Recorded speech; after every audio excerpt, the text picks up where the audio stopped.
Hi friends, welcome to my channel. ఈ రోజు నేను మీకు చేసి చూపించబోయేది వేస్ట్ అనుకొని మనం పడేస్తున్న బీరకాయ పొట్టుతో ఎంతో టేస్టీగా పచ్చడి చేసి చూపిస్తాను. మరి దీనికంటే ముందుగా కొత్తగా మన ఛానల్ని ఎవరైనా చూసేవారుంటే మన ఛానల్ని సబ్స్క్రైబ్ చేసుకోండి, అలాగే నాకు సపోర్ట్ చేయండి.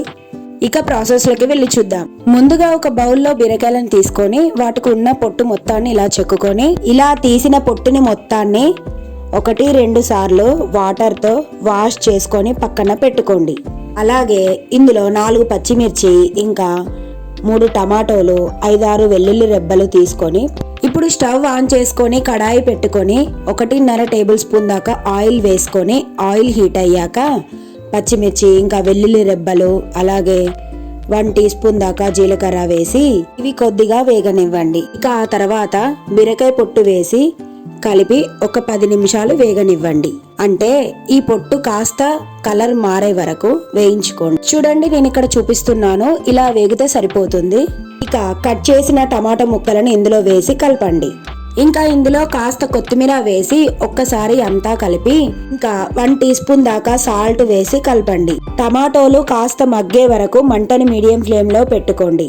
ఒక 5 నిమిషాల తర్వాత ఒక్కసారి అంతా కలిపేయండి.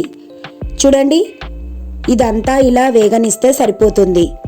ఇక ఇది కాస్త చల్లారాక ఆ తర్వాత గ్రైండ్ చేసుకోవడానికి ఒక మిక్సీ బౌల్ తీసుకొని ఇందులో వేసి, చూడండి నేను ఇక్కడ 1.5 స్పూన్ దాకా కారం వేస్తున్నాను. ఇక ఇదంతా గ్రైండ్ చేసుకోండి. ఇలా చూడండి, నేను చూపించే విధంగా మెత్తగా పేస్ట్ లాగా చేసుకుంటే సరిపోతుంది.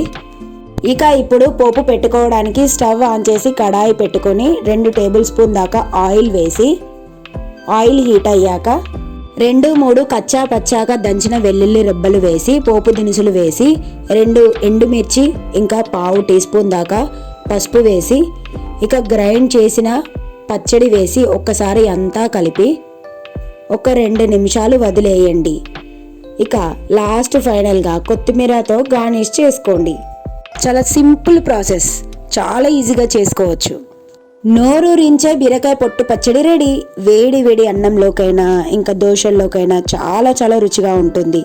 ఒక్కసారి మీరు కూడా ట్రై చేసి చూడండి నేను చేసే విధంగా. చూడండి ఫ్రెండ్స్, మీకు ఈ బీరకాయ పొట్టు పచ్చడి నచ్చిందనే అనుకుంటున్నా. మన ఛానల్ని మాత్రం తప్పకుండా సబ్స్క్రైబ్ చేసుకోండి, అలాగే లైక్ చేసి షేర్ చేయండి మీ ఫ్రెండ్స్ అండ్ ఫ్యామిలీ మెంబర్స్కి. Thank you friends, bye.